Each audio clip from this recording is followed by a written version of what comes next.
सादर नमस्कार साथियों, आपका YouTube channel doctor S.B.. Tiwari में बहुत बहुत स्वागत, वंदन एवं अभिनंदन है। साथियों, आज हम बात करेंगे डेंगू की। जी हाँ साथियों, आपके मन में चल रहे उन सारे सवालों का मैं एक एक करके जवाब दूंगा जो डेंगू को लेकर के आपके मन में अक्सर उठा करता है।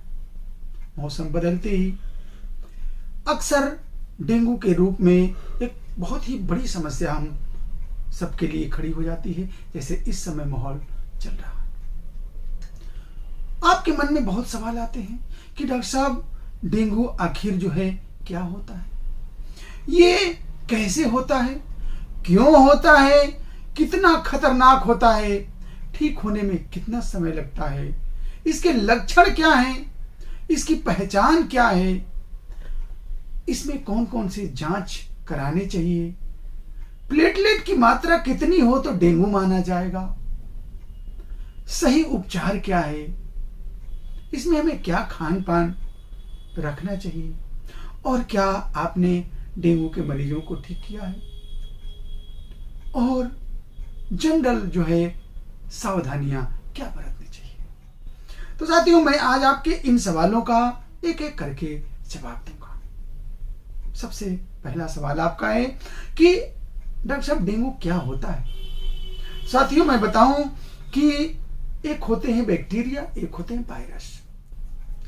तो डेंगू जो है एक वायरस है, ये वायरल संक्रमण होता है। और आपको मैं यहां थोड़ा सा क्लियर करना चाहूंगा कि बैक्टीरियल ट्रीटमेंट तो लगभग आसान होता है, यानी बैक्टीरिया को किल किया जा सकता है, लेकिन कोई भी वायरस है तो ये बहुत ही परेशान करता है। वायरस को किल करने की दवा अभी तक नहीं बनी है, बस उसका सिम्टोमेटिक ट्रीटमेंट किया जाता है।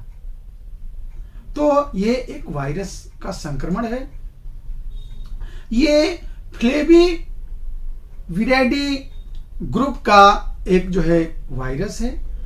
इसी ग्रुप में जापानीज इंसेफेलाइटिस, येलो फीवर और जो बहुत ज्यादा बीच में चर्चा में आया था जीका वायरस, ये भी इसी ग्रुप का वायरस है। ये जो है हमारे हिंदुस्तान की अगर बात करें तो हर साल 5 लाख लोगों से भी ज्यादा लोगों को संक्रमित करता है और बहुतों की तो जान चली जाती है। और मैं आपको बता दूं कि सावधानी आपको इसलिए बरतनी है कि 20 लोगों को अगर डेंगू हुआ तो ये मान के चलिए कि एक की डेथ भी हो सकती है। तो ये बहुत ही सावधानी वाली बात है। अब साथियों, ये क्यों होता है, क्यों होने के पीछे इसका वजह है कि ये एक मच्छर के काटने से होता है। अब आप सपोज करिए कि किसी व्यक्ति को डेंगू है, उस व्यक्ति को मच्छर ने काटा और फिर वो मच्छर किसी दूसरे को काटा, तो इस तरह से वे फैल जाता है। यानी ब्लड के ट्रांसफ्यूजन से जो है ये फैलता है। ये एडिस मच्छर के फीमेल वर्जन से ये ज्यादातर फैलता है। ये कैसे फैलता है, तो देखिए, सपोज करिए कि जैसे आप जो है आपके आसपास अगर बहुत पानी का जमाव है, गंदगी है, आप ध्यान नहीं दे रहे हैं, ऐसे जहां पे मच्छरों का जमावड़ा ज्यादा होगा तो ये समझ लिए कि ज्यादा फैलेगा। अतः आपको साफ सफाई जरूर रखनी चाहिए। अब ये कितना खतरनाक होता है, तो मैंने बताया कि ये खतरनाक बहुत होता है, इसलिए आपको सावधानी से जैसे ही पता चले कि आपको डेंगू है, आपको इलाज कराना ही कराना है। मैंने बताया कि 20 में से एक इसमें जान भी जा सकती है, इसलिए जैसे ही आपको पता चले आप तुरंत जो है इसका इलाज, इसकी सावधानी, खान पान आप जरूर सही रखें। अब इसमें जो है ठीक होने में कितना समय लगता है, तो साथियों, सही से अगर इलाज हुआ तो हफ्ते भर के अंदर आपके शरीर में बदलाव शुरू हो जाते हैं और धीरे धीरे जो परेशानियां होती हैं वो 15 दिन, महीने भर में बिल्कुल सही हो जाती है। ऐसे तो अगर बहुत ही हैवी तरीके से अगर आपको डेंगू हो गया तो उसका प्रभाव कुछ दिनों तक रहेगा, लेकिन हफ्ते भर के बाद आप खतरे से बाहर हो जाते हैं। अब इसके लक्षण क्या है? तो साथियों, लक्षण की अगर बात करें तो आप ध्यान से सुनिएगा। सर में दर्द होना, चक्कर आना, उल्टी जैसा लगना, कभी कभी उल्टी होना, जी मिचलाना, जोड़ों में दर्द होना, जोड़ों में कभी कभी बहुत भयंकर दर्द होता है, इसीलिए इसे हड्डी तोड़ बुखार भी कहा जाता है।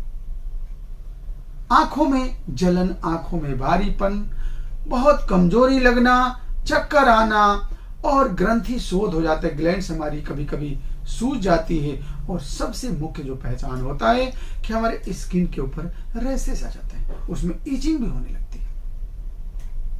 तो ये तो लक्षण हो गया। अब आपको इसकी पहचान कैसे करेंगे? तो साथियों देखिए, कभी कभी क्या होता है कि हम कंफ्यूज हो जाते हैं कि डेंगू है कि नहीं है। तो आपको पहचान कैसे करनी है कि जैसे मान लीजिए कभी कभी फीवर भी हो गया, उल्टी भी आ रही, चक्कर भी आ रहा है, कमजोरी भी हो रहा है, ये सारे लक्षण होते हैं। लेकिन जब तक आपके स्किन पर रैशेस नहीं आए तो समझिए कि डेंगू प्रॉपरली या कंफर्मली आपको नहीं माना जाएगा। और इसके साथ ही साथ आप जब जांच करा लेते हैं तो जांच में अगर डेंगू एलाइजा आपका पॉजिटिव आता है तो समझिए कि आपको डेंगू है। इसमें जांच की अगर जांच की बात करें तो हम नॉर्मल ब्लड का टेस्ट कराते हैं, यूरिन का टेस्ट कराते हैं और डेंगू एलाइजा कराते हैं। तो डेंगू एलाइजा से ये कंफर्म हो जाता है। अगर आपने पहले सीबीसी करा लिया, जनरल ब्लड का चेकअप करा लिया, अगर प्लेटलेट की मात्रा अगर कम है तो आप क्या करिए कि डेंगू एलाइजा जरूर करा लीजिए, डेंगू प्रोफाइल करा लीजिए। अगर कभी कभी लोग सवाल करते हैं कि डॉक्टर साहब कितनी प्लेटलेट हो तो ये माना जाएगा कि हमको डेंगू है। तो यहां पे मैं आपको कंफ्यूजन आपको दूर कर देना चाहता हूं कि जरूरी नहीं है कि प्लेटलेट बहुत कम हो गई तो आपको डेंगू हो गया। बात उस वायरस के संक्रमण का, कभी कभी और दूसरे केस में भी प्लेटलेट कम हो जाते हैं। तो ये जब तक आपको जांच कंफर्म हो जाए, जो सिम्टम हमने बताया ये सारी चीजें ना हो, तो जरूरी नहीं है कि प्लेटलेट जो है अगर कम है तो आपको डेंगू हो ही गया। हाँ, इतना जान लीजिए कि नॉर्मल जो प्लेटलेट होती है हमारे हेल्दी ह्यूमन बीइंग की, वो 1.5 लाख से कम ना हो। अगर 1.5 लाख के ऊपर है तो कोई टेंशन नहीं है। हाँ, 1.5 लाख से कम है, कभी कभी लोगों को 30,000, 40,000, 50,000 तक प्लेटलेट हो जाती है। तो ऐसे केस में आपको प्रॉपर जांच करा के और डॉक्टर से मिल लेना चाहिए। अब इसका सही उपचार क्या है? सही उपचार की अगर बात करें साथियों तो सबसे महत्वपूर्ण चीज क्या मैंने बताया कि वायरस का खास तौर से कोई अभी तक दवा नहीं बनी है जो वायरस को किल कर सके। तो वायरस को सिम्टोमेटिकली जो है हम ट्रीटमेंट करते हैं। जैसे आपको डिहाइड्रेशन हो गया तो आप जो है वाटर को जो है इनटेक कराइए, चाहे सेलाइन से चाहे नॉर्मल तरीके से। आपको शरीर में कमजोरी लग रही है तो कमजोरी का ट्रीटमेंट, फीवर लग रहा है तो फीवर का ट्रीटमेंट, यानी कि जो जो सिम्टम आपके बॉडी में आ रहे हैं उसको आपको उसके अकॉर्डिंग ट्रीटमेंट करना है। हाँ, यहां पे मैं आपको बता दूं कि डेंगू के लिए अगर इलाज की बात करें तो होम्योपैथी चिकित्सा में डेंगू को बहुत ही अच्छे तरीके से ट्रीट किया जा सकता है।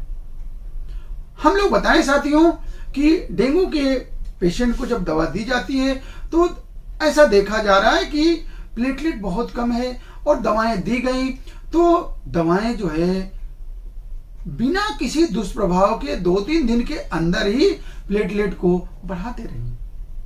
और ऐसे तमाम उदाहरण भी हम आपको इसी वीडियो के डिस्क्रिप्शन में दे दूंगा कि पेशेंट को कैसे रिस्पांस मिला और उनका क्या कहना है। तो साथियों, डेंगू को लेकर के आप बिल्कुल घबराएं ना। हाँ, थोड़ा सा खान पान के बारे में भी आप जान लें कि अगर आपको डेंगू है तो सबसे पहली चीज क्या है कि बाहर की कोई भी तली भुनी चीजों से आप बचें और आपको शरीर में पानी की मात्रा को मेंटेन रखना है, यानी कि बॉडी को डिहाइड्रेट मत होने दीजिएगा।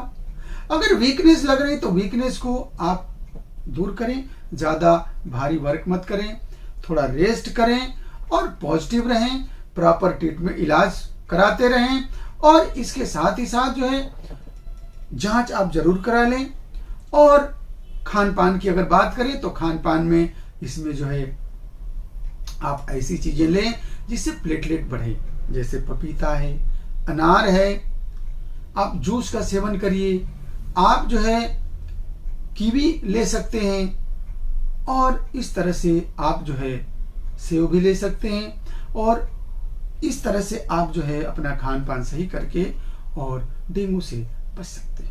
तो साथियों, हमें उम्मीद है कि आज आपके मन में जितने भी सवाल डेंगू को लेकर के थे वो लगभग दूर हो गए। इसके अलावा भी अगर कोई सवाल रह गए हों जो मैं आपसे नहीं बता पाया हूं, अगर आपके मन में हो तो आप वीडियो के डिस्क्रिप्शन में आप अपना कमेंट कर लीजिएगा, और स्क्रीन पर मेरा नंबर भी चल रहा है, आप फोन कर लीजिएगा। क्लिनिक में आकर के आप जो है डेंगू के बारे में महत्वपूर्ण जानकारी प्राप्त कर सकते हैं। हाँ, यहाँ चलते चलते मैं आपको जरूर बताना चाहूंगा कि अगर डेंगू है तो आपको घबराने की कोई जरूरत नहीं है, बिल्कुल पैनिक मत होइए।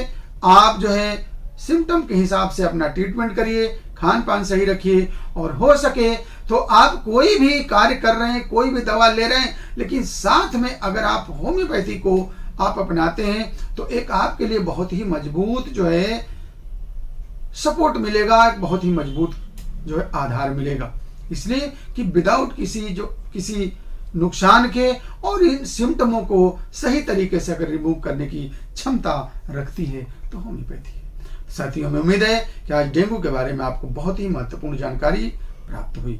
वीडियो जरूर थोड़ी बड़ी हुई, लेकिन जरूर आपको महत्वपूर्ण जानकारी मिला होगा। ऐसे महत्वपूर्ण जानकारियों के लिए आप देखते रहिए YouTube channel doctor S V Tiwari.